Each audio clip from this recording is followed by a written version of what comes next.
Hello friends, welcome to my channel. இன்றைக்கி நம்ம சேனலில் என்ன பார்க்க போகிறோம்னு பார்த்தீங்கன்னா, ஹெல்த்தியான கீரை ரெசிபி தான். நான் கீரை சாதம் பண்ண போகிறேன்.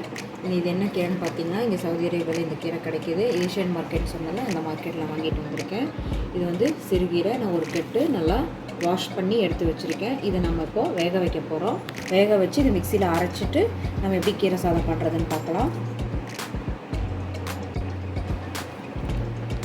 இப்போ பாருங்கள், கீரையை வாஷ் பண்ணி எடுத்து வச்சுருக்கேன். இப்போ இதில் நான் 1/4 ஸ்பூன் மஞ்சள் ஆட் பண்ணுறேன். மஞ்சள் மட்டும்தான், வேறு எதுவும் ஆட் பண்ண வேண்டாம். நம்ம தண்ணி ஆட் பண்ணி நம்ம ஒரு 10 நிமிஷம் கொதிக்க வைக்கலாம். கீரையை கொதிக்க வச்சதுக்கப்புறம் இப்போ நம்ம அரைச்சி அப்புறம் கீரை சாதம் எப்படி பண்ணுறதுன்னு பார்க்கலாம்.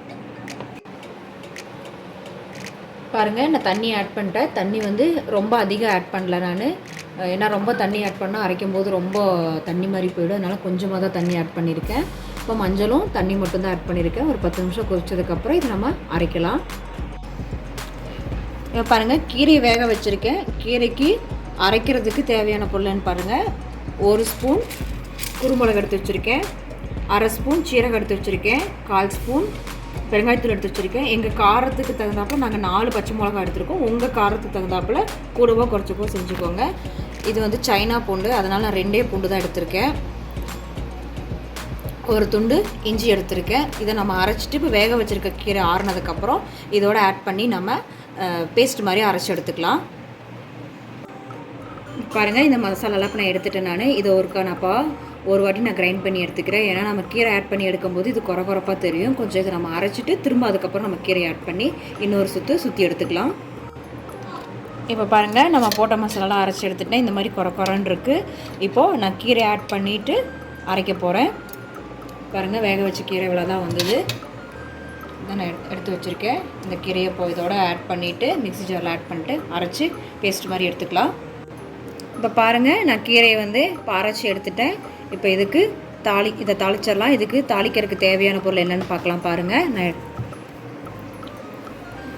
சின்ன வெங்காயம் ஒரு 20லேருந்து 25 சின்ன வெங்காயம் நான் பொடியாக கட் பண்ணி வச்சுருக்கேன். உங்கள் விருப்பம், பெரிய வெங்காயம் தேவைப்பட்டால் பெரிய வெங்காயம் போட்டுக்கோங்க. என்னோடய சமையலில் எப்போவுமே நான் சின்ன வெங்காயம் தான் யூஸ் பண்ணுவேன். இது சின்ன வெங்காயம் டேஸ்ட் ரொம்ப நல்லாயிருக்கும். அதனால் நான் சின்ன வெங்காயம் எடுத்திருக்கேன். ஆல்ரெடி நான் பச்சை மிளகா வந்து அதில் 4 ஆட் பண்ணியிருக்கேன். இது தாளிப்புக்காக 2 நான் எடுத்திருக்கேன். உங்களுக்கு காரம்னு தோணுச்சுன்னா நீங்கள் அவாய்ட் பண்ணிடுங்க. நான் வந்து தாளிப்புக்காக 2 வரமிளகா எடுத்திருக்கேன். ஒரு கை கருவேப்பிலை எடுத்து வச்சுருக்கேன். கடுகு உளுத்தம்பருப்பு எடுத்து வச்சுருக்கேன். இதில் வந்து கடலைப்பருப்பும் ஒரு 1/4 ஸ்பூன் சீரகம் எடுத்து வச்சுருக்கேன்.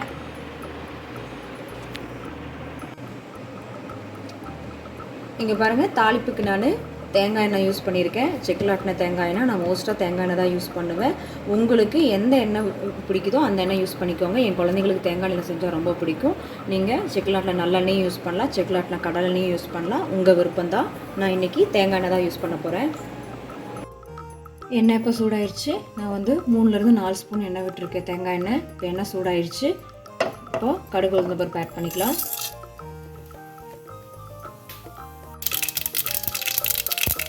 பாருங்கள், கடுகு உளுந்து வெடிச்சதுக்கப்புறம் நம்ம எடுத்து வச்சுருக்க சீரகம் கலையும் ஆட் பண்ணிக்கலாம்.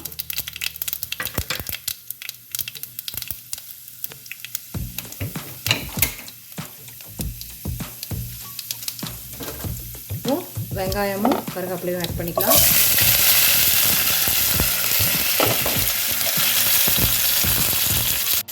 நான் 2 வரமிளகா ஃப்ளேவருக்கு ஆட் பண்ணியிருக்கேன். ஒரு சின்ன சிட்டிகை அளவுக்கு பெருங்காயத்தூள் ஆட் பண்ணுறேன். நான் அதில் 1/4 ஸ்பூன் ஆல்ரெடி ஆட் பண்ணியிருக்கேன். நான் இப்போ தாளிப்புக்காக ஆட் பண்ணுறேன். உங்களுக்கு விருப்பம் இருந்தால் ஆட் பண்ணிக்கோங்க, விருப்பம் இல்லைன்னா வேண்டாம். இப்போ பாருங்கள், வெங்காயம் நல்லா வணங்கிடுச்சு.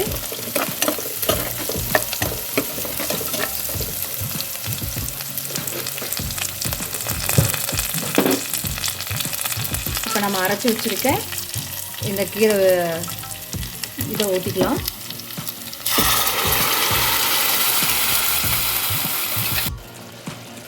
பாருங்கள், தேவையான அளவு உப்பு. நான் வந்து சாதம் வடிக்கும் போதும் கொஞ்சம் உப்பு போடுவேன். அதனால் சாதத்துக்கு உப்பு போடுறாங்கன்னா கொஞ்சமாக தான் உப்பு போட்டிருக்கேன். நீங்கள் உங்கள் அளவுக்கு தகுந்தாப்பில் உப்பு ஆட் பண்ணிக்கோங்க. போதும், ரொம்ப வந்து நம்ம கீரையை கொதிக்க விடக்கூடாது, இல்லாட்டி கலர் சேஞ்ச் ஆகிடும். இது போதும். அப்புறம் சாதம் வடித்ததுக்கப்புறம் இதில் நான் ஆட் பண்ணி கலரி காட்டுறேன் உங்களுக்கு. இதில் உங்களுக்கு வந்து முந்திரி ரோஸ்ட் பண்ணி போடுறதுனால நீங்கள் போடலாம், பீனட் ரோஸ்ட் பண்ணி போடுறதா இருந்தாலும் போடலாம். நான் ரெண்டும் போடலை, பசங்களுக்கு சம்டைம்ஸ் அது பிடிக்காது என் பசங்களுக்கு, அதனால் நான் இது மட்டும்தான் செய்கிறேன். இப்போ பாருங்கள், ரைஸ் நான் வந்து வடித்து எடுத்து வச்சுருக்கேன். இப்போ இதில் நம்ம ரெடி பண்ணி வச்சுருக்கேன் கீரை மிக்ஸை மிக்ஸ் பண்ணிக்கலாம்.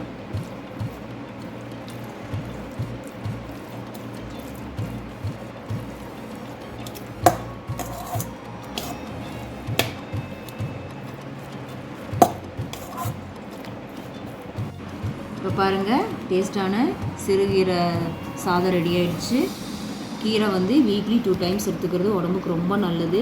சில குழந்தைங்க கீரை சாப்பிட மாட்டாங்க, சிலருக்கு கீரை டேஸ்ட்டு பிடிக்காது. ஆனால் நீங்கள் இந்த மாதிரி செஞ்சீங்கன்னா கண்டிப்பாக கீரை சாதத்தை எடுத்துப்பாங்க. இது உடம்புக்கு ரொம்ப நல்லது. நீங்களும் இதே மாதிரி ட்ரை பண்ணி பாருங்கள். ட்ரை பண்ணி பார்த்துட்டு கமெண்டில் சொல்லுங்கள். தேங்க்ஸ் ஃபார் வாட்சிங்.